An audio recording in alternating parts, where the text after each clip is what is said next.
الحمد لله رب العالمين والصلاة والسلام على أشرف الأنبياء والمرسلين نبينا محمد وعلى آله وصحبه أجمعين أما بعد. So we continue بإذن ta'ala with where we left off in reading through these ahadith in relation to the fiqh of fasting as collected by Ibn Hajj rahimahullah ta'ala in his work Bulugh Maram. And we had reached the hadith pertaining to the use of kuhl. Pertaining to the use of kuhl while fasting. And that is the hadith of Aisha radiallahu ta'ala anha أن النبي صلى الله عليه وسلم اكتحل في رمضان وهو صائم. رواه ابن ماجه بإسناد ضعيف وقال الترمذي لا يصح في هذا الباب شيء. That is the hadith of Aisha radiallahu anha who narrated that the Messenger of Allah sallallahu alaihi wasallam that he applied kuhl to his eyes sallallahu alaihi wasallam in Ramadan while he was fasting. And this hadith is collected by Ibn Majah and it is a weak chain, it has a weak chain of narration, it is a weak hadith. And At-Tirmidhi said that nothing is authentic regarding it. There's nothing authentic regarding the use of kuhl in Ramadan. طيب. And as Ibn Uthaymin rahimahullah ta'ala explains, he says, Al-kuhl lis-sa'im la ba'sa bihi. The application or the usage of kuhl for the fasting one, that there is no harm in it, regardless of whether that fast is a voluntary fast or an obligatory fast. And likewise, regardless of whether he can taste the kuhl at the back of his throat or not. Regardless of whether he can taste the kuhl at the back of his throat or not. And he says, rahimahullah ta'ala, because some of the akhal, some of the kuhl, that they are very strong. And sometimes they leave a slight taste at the back of the throat. Then he says, and is this something in which breaks the fast? And if a person applied kuhl and it left a strong taste in his mouth, in the back of his throat, is this something that breaks the fast? And he says, rahimahullah ta'ala, that it does not break the fast.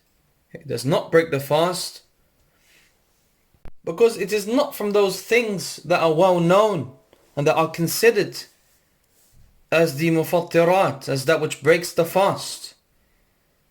And likewise, he mentions, rahimahullah ta'ala, ثُمَّ إِنَّهُ لَيْسَ مَنَاطَ الْحُكُمِ أَنْ يَصِلَ الطَّعَمْ إِلَى الْحَلْقِ. That the ruling does not revolve around the taste that is found at the back of the throat. And he brings an explanation of this from Shaykh al-Islam Ibn Taymiyyah rahimahullah ta'ala, who said, إِنَّهُ لَيْسَ هُنَاكَ دَلِيلٌ على أن مناط الحكم وهو وصول الشيء إلى الجوف أو الحلق إنما مناط الحكم أن يصل إلى المعدة. They said rahimahullah ta'ala that there is no evidence to show and to prove that the ruling is in relation to that which reaches the throat, but rather the ruling is in relation to that which reaches the stomach. So a person does not break his fast simply by that which reaches the throat, a taste that he can taste in his mouth or his throat, but rather that has to then enter into his stomach. And some of the ulama, some of the scholars, that they hold that if kuhl was to reach the back of the throat and that its taste is present, that a person can taste it in the back of his throat, then he has broken his fast. This is the opinion of some of Ahl al-Ilm. That if he has applied kuhl and he can taste it at the back of his throat, then he has broken and invalidated his fast. And as Ibn Uthaymeen rahimahullah ta'ala explains, وَلَكِنْ هَذَا الْقَوْلُ ضَعِيفٌ. But this opinion is weak. It's a weak opinion. And he mentions it is a weak opinion due to two affairs. The first one is عَدَمُ الدَّلِيلِ. That there is no evidence to imply that it breaks the fast. It's the first one. The second point, or the second angle, that he says rahimahullah ta'ala, وَالْعَيْنِ لَيْسَتْ مَنْفَذًا لِلطَّعَامِ وَالشَّرَابِ حَتَّى يُقَالْ إِنَّ هَذَا وَصَلَ إِلَى الْحِلْقِ. And that the eye is not an opening. It is not an opening whereby food and drink can enter into it. So then it can be said that it has reached the throat. So based upon this, that kuhl does not break the fast. That it does not break the fast regardless of whether a person can taste the kuhl in his throat or not. Then Ibn Uthaymeen rahimahullah ta'ala, that he goes on to explain some of the mufattirat. And he says rahimahullah ta'ala, أننا إذا نظرنا إلى الممنوعات في الصيام وجدنا أنها محفوظة معروفة بالكتاب والسنة. He says rahimahullah ta'ala that if we were to look at that which is prohibited whilst fasting, that we find that they are well known and well preserved and found in the book of Allah Azza wa Jal and the sunnah of his messenger sallallahu alaihi wasallam, such as eating and drinking and having intercourse, and likewise hijama, cupping, ala khilafin fiha, based upon the differing that is in relation to it, as we discussed previously. Wal istiqah, and forcing oneself to vomit, كما سيأتي في حديث أبي هريرة على خلاف فيه, as we will discuss بإذن الله تعالى in the hadith of Abu Hurairah, the difference of opinion in relation to it. وَالْإِنزَالُ عَلَى خِلَافٍ فِيهِ, and likewise the release of seminal fluid, again with a difference of opinion amongst Ahl al-Ilm. وَالْإِمْذَاءُ عَلَى خِلَافٍ فِيهِ, and likewise the release of pre-seminal fluid, again with a difference of opinion found in the mas'ala. Then he says rahimahullah ta'ala, فَالْمُجْمَعْ عَلَيْهِ الْأَكْلُ وَالشُّرْبُ وَالْجِمَاعُ, and that which is agreed upon, that which invalidates the fast and is agreed upon by Ahl al-Ilm, is eating, drinking and having intercourse.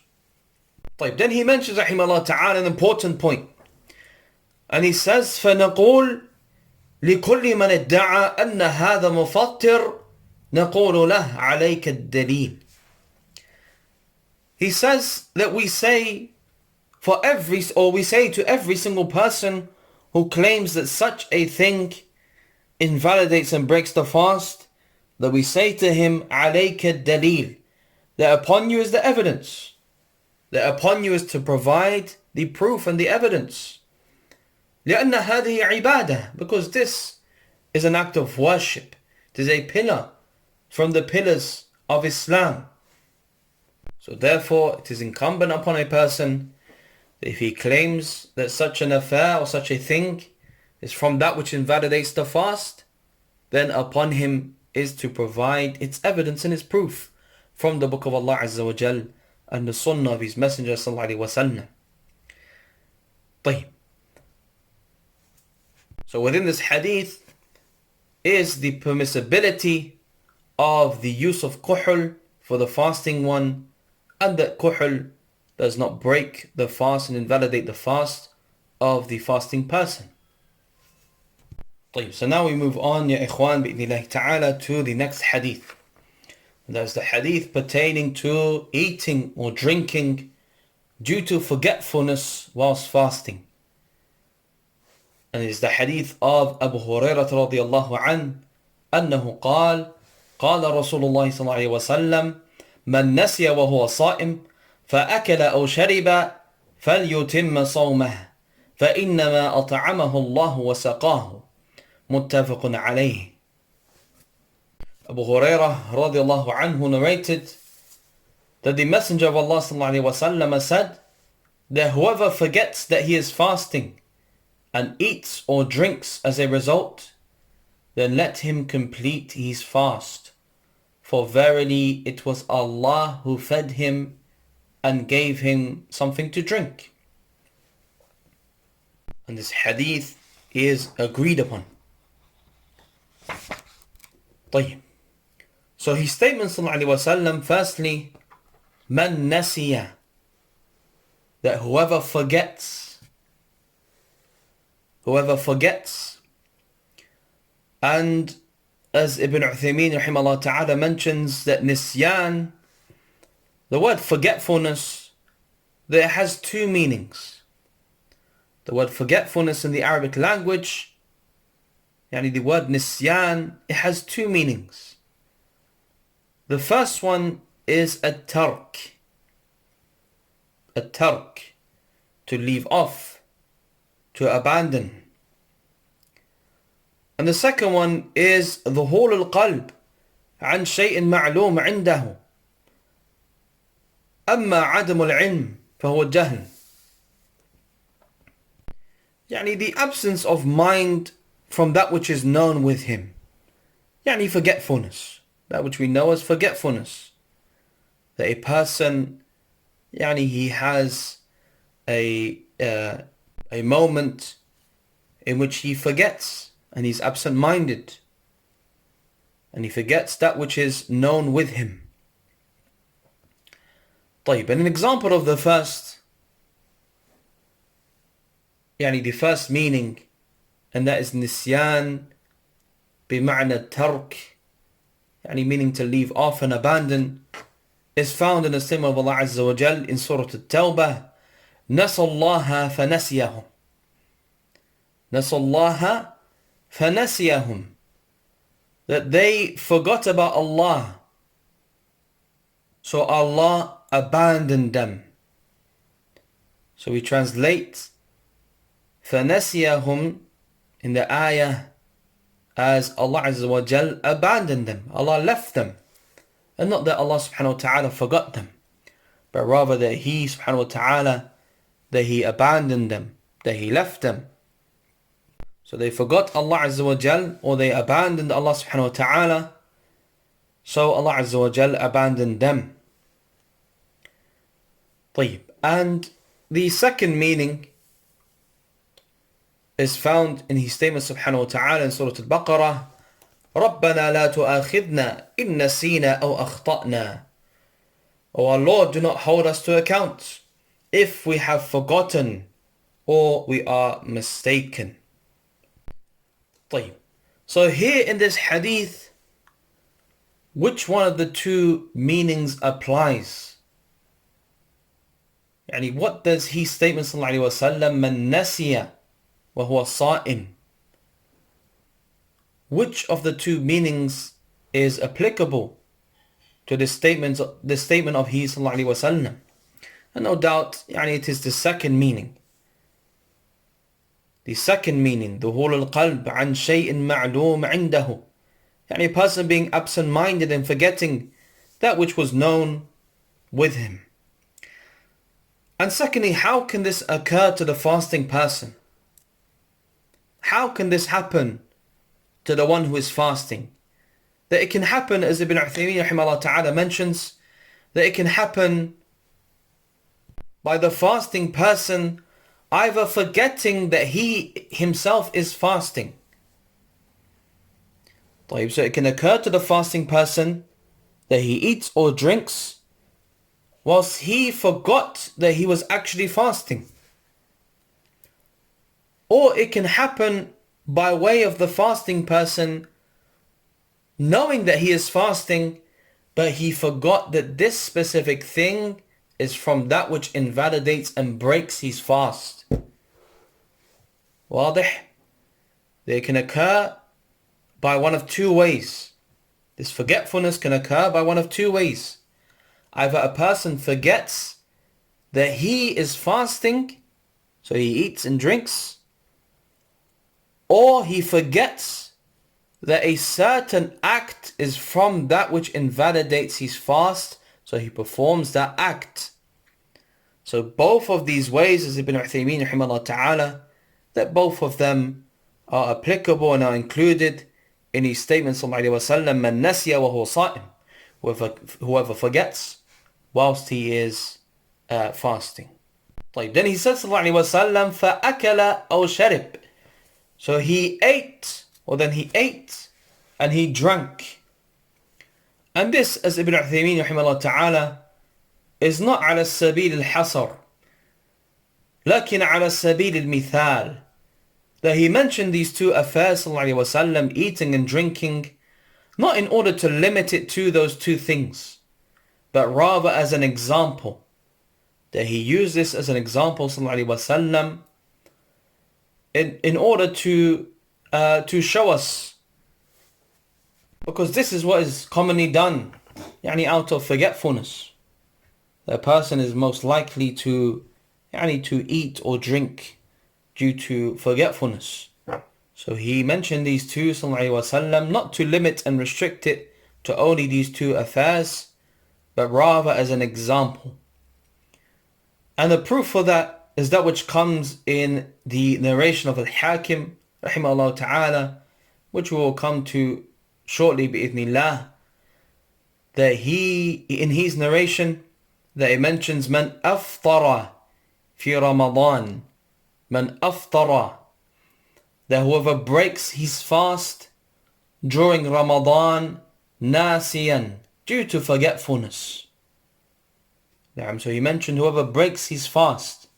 He didn't mention whoever eats and drinks as he did in the previous narration. Showing to us that this applies to all of the things that invalidate and break the fast, and it is not just restricted and limited to food and to drink. So now we move on to the benefits that are taken from this hadith. And firstly, جريان النسيان على بني آدم وأنه من طبيعة البشر لقوله صلى الله عليه وسلم من نسي. That forgetfulness, that it occurs to the children of Adam. That forgetfulness occurs to the children of Adam, and it is from human nature. It's from human nature to forget. That is the first benefit. The second benefit, أن النسيان لا يقدح في الإنسان. That forgetfulness is not blameworthy in a person. And the fact that a person forgets is not a blameworthy action. Why? Because this is something that occurs from his tabi'ah. This is something that occurs naturally. And if it was the case, there was a reason for him to be disparaged due to it, then he would not be excused because of it.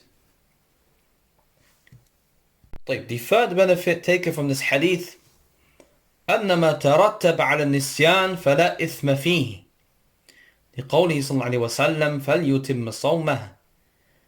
That which occurs as a result of forgetfulness, there is no sin in relation to it, due to his statement صلى الله عليه وسلم فليتم صومه, then let him complete his fast. Let him complete his fast. And then Ibn Uthaymeen rahimahullah ta'ala, that he mentions, and what stems from this principle is that if a person forgets an ayah from the Quran, then there is no sin upon him. And we find that this had occurred to the Prophet ﷺ himself that he ﷺ, that he had been caused to forget an ayah. And we find in the narrations that Ubay ibn Ka'b radiallahu anhu that he mentioned to him ﷺ the ayah that he had been caused to forget. So there is no sin in relation to this due to forgetfulness, with the condition, as Ibn Uthaymeen rahimahullah ta'ala mentions, بشرط ألا يكون ذلك على سبيل الإعراض وعدم المبالاة, with the condition that this is not done due to a person not paying attention and being heedless with it. There is no sin upon him if he forgets an ayah, as long as is not being done or is not due to his lack of paying attention and being diligent whilst reciting it. The next benefit that we get from this hadith, أنه لا فرق بين أن يأكل نافعا أم ضارة. There is no difference between whether a person was to consume that which was beneficial or that which was harmful. That the ruling is the same. If a person was to consume that which was beneficial, actual food, or that which was harmful to him, or that which was neither harmful nor beneficial, such as, for example, eating paper or other than that there's no difference in relation to the ruling, that if he had done so out of forgetfulness, then he is excused. However, Ibn Uthaymeen rahimahullah ta'ala, that he mentions here a principle, an important principle in which we find that all of that which breaks and invalidates the fast, that it revolves around this principle. And that is, all we can say, what does all of the mufattirat, all of that which invalidates and breaks the fast, that what do we find that they have in common with each other? And that is that he said, rahimahullah ta'ala, في الغالب ما يتقوى به البدن, that which strengthens the body. So that which strengthens and nourishes the body, that we find that it is considered from the mufattirat, from that which breaks and invalidates the fast. أو ينال به شهوته, or that which he gets his desires from, or he obtains his desires from. أو يضعفه ويضره, or that which weakens him and harms him. So these three affairs, that which strengthens him, such as eating and drinking, that which nourishes him, or that which he obtains his desires through, such as intercourse, or that which weakens him, such as hijama, such as cupping, that it weakens the body. Then he mentions rahimahullah ta'ala, ولكن لابد من التحديد بما جاء به الشرع. But it is a must that we limit them to that which the legislation has come with. But that is the general principle in relation to them. The next benefit that we get from this hadith, أن الصائم لا يفطر بالأكل والشرب إذا كان ناسيا ولو شبع. لكن متى يزول هذا الحكم?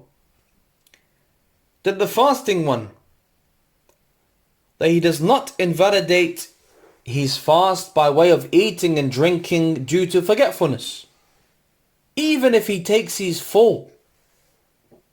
So even if he eats and drinks up until he is full. However, when is this ruling removed or lifted? And when does this no longer apply? That this no longer applies إِذَا ذَكَرْ, that as soon as he remembers, that this ruling is now lifted from him, meaning he is no longer excused, he is no longer forgetful, that he now remembers. So if he was to then continue to eat or drink or other than that from that which invalidates the fast, if he was to continue with it after remembering or being reminded, then his fast is invalid. But as long as he is forgetful, as long as he forgets, then there is nothing upon him and he has not invalidated his fast. So if, for example, that he began to eat out of forgetfulness and he is chewing and he now remembers that he is actually fasting, then what is upon him? It is upon him to spit out whatever is in his mouth. It is not permissible for him to swallow it. And if he swallows it, beyond that point, that now he remembers, then he has invalidated his fast. Now we move on to the narration of Hakim. وَلِلْحَاكِمْ مَنْ أَفْطَرَ فِي رَمَضَانَ نَاسِيًا فَلَا قَضَاءَ عَلَيْهِ وَلَا كَفَّارَةَ وَهُوَ صَحِيحٌ.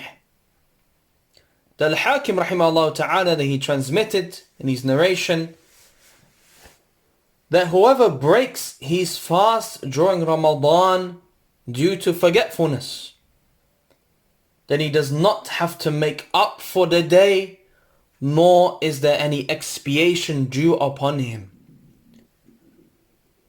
That the one who breaks his fast during Ramadan due to forgetfulness, that there is no qada upon him.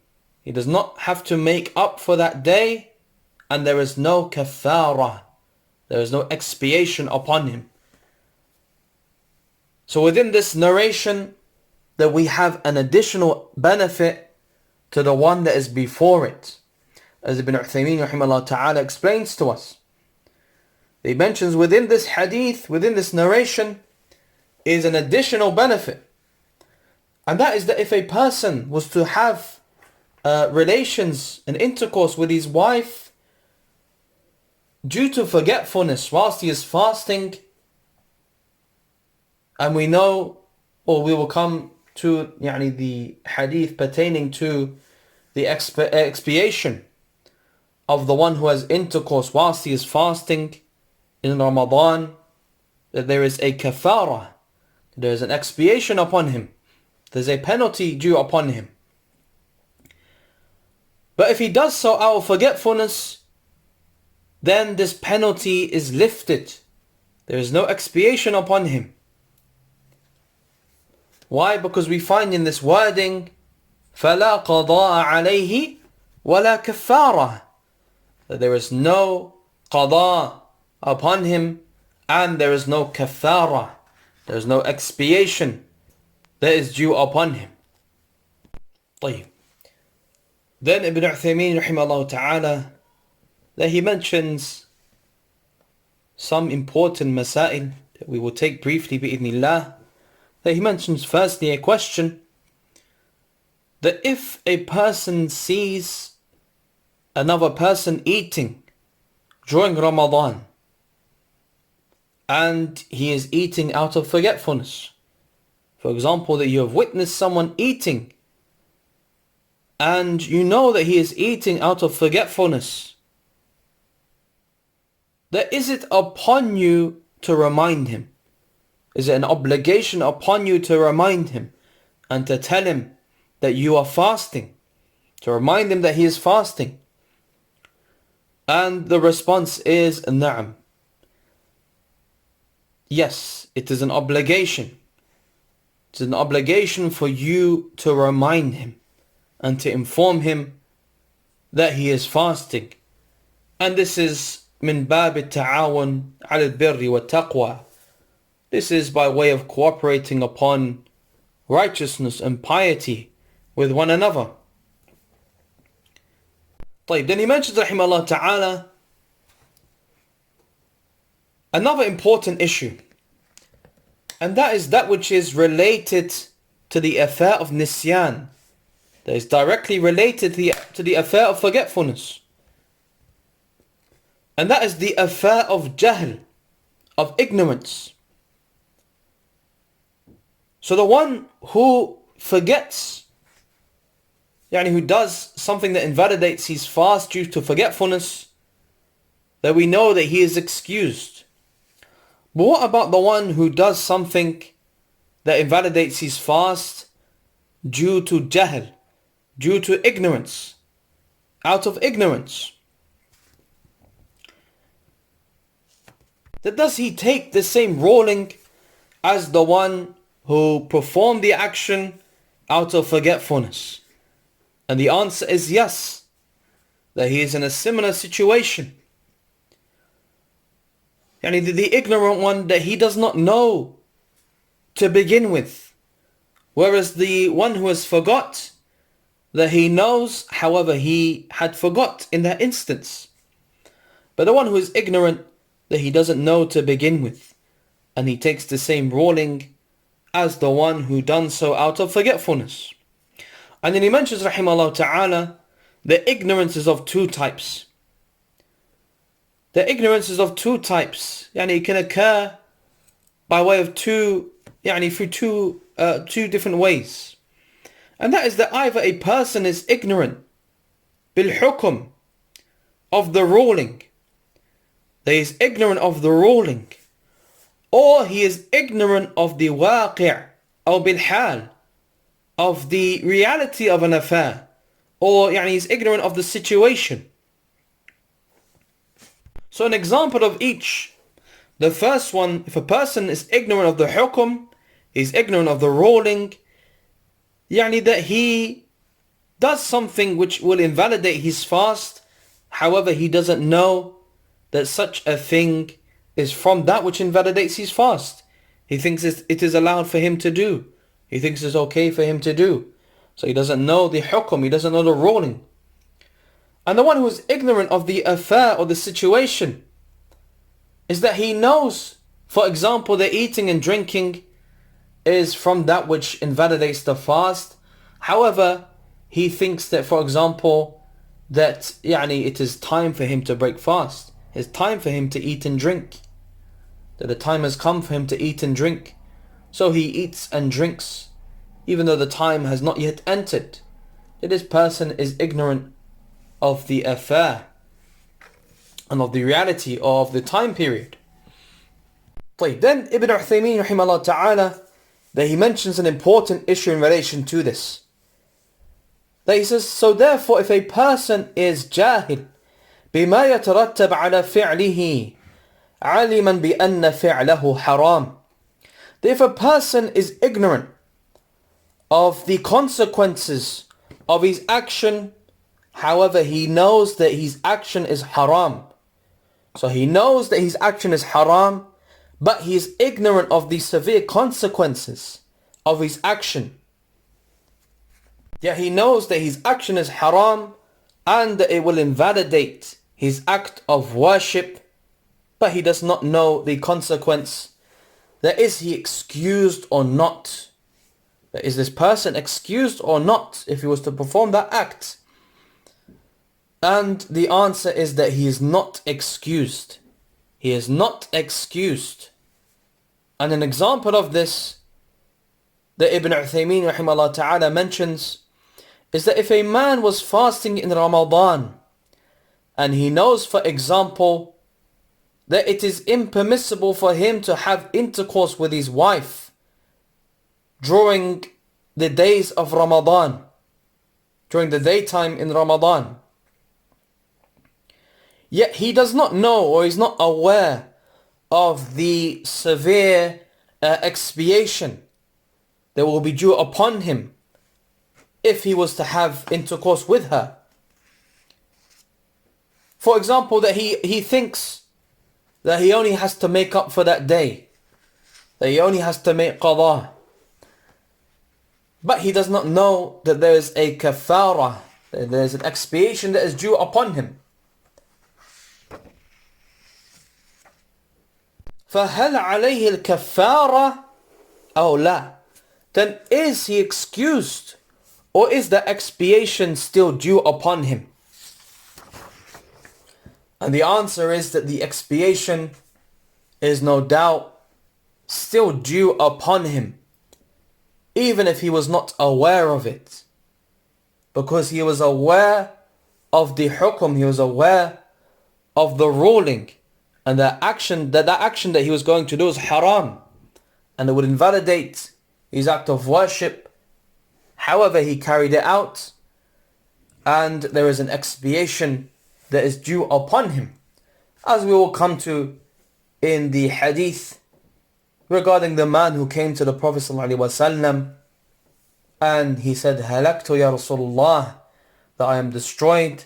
And he mentioned to him ﷺ that he had had intercourse with his wife whilst he was fasting in Ramadan, as we will come to in its time bi'idhnillahi ta'ala.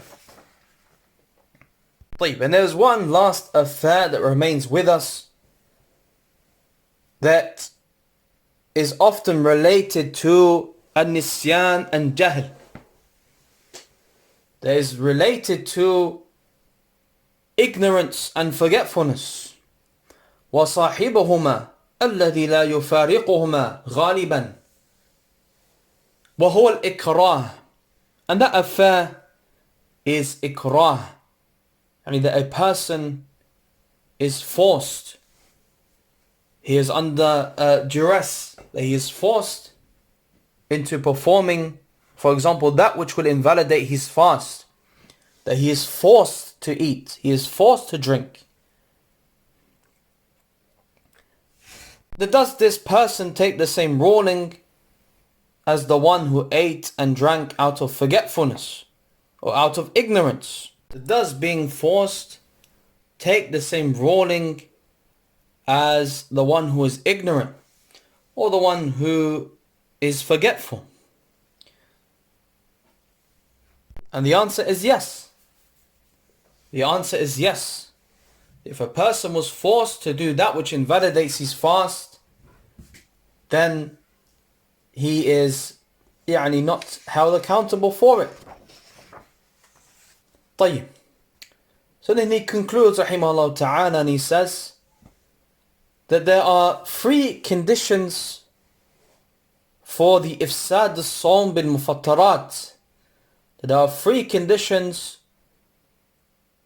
that which invalidates the fast breaks the fast. There are 3 conditions that have to be present for that which invalidates the fast in order for them to break a person's fast. The first one is that a person has to be ذاكرة وضده الناسي. He has to be in a state of recollection, of remembering, of knowing that he is fasting, and not someone who is forgetful. And likewise, he has to have done so عالما. He has to have done so whilst knowing, and not out of ignorance.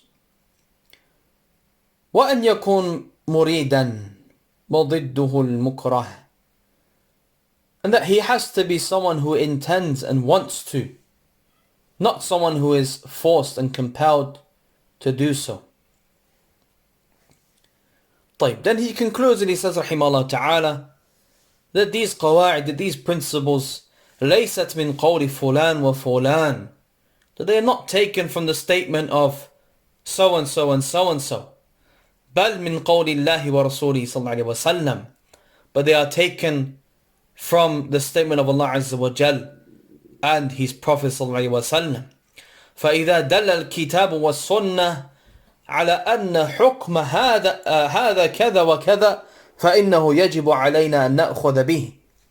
So if the book of Allah Azza wa Jal and the sunnah of His Prophet sallallahu alaihi wasallam, that it is a a proof that the ruling of a particular act is such and such, then therefore it is an obligation that we take it. وَأَلَّا نُفْتِ النَّاسِ بِغَيْرِهِ, and that we do not give a verdict to the people with other than it. وَوَاللَّهِ لَا أَعْلَمْ لأحد عذرا إذا أفتى بشيء يدل القرآن والسنة على خلافه وهو عالم. Because he says, rahimahullah ta'ala, for by Allah, wallahi, I do not know of an excuse for a single person who gives a fatwa, who gives a verdict with that which the Quran and the Sunnah is in opposition to, whilst he is knowing, whilst he knows. طيب, I will conclude with that بإذن الله تعالى ونكتفي بهذا وصل اللهم وسلم وبارك على نبينا محمد وعلى آله وصحبه أجمعين والحمد لله رب العالمين.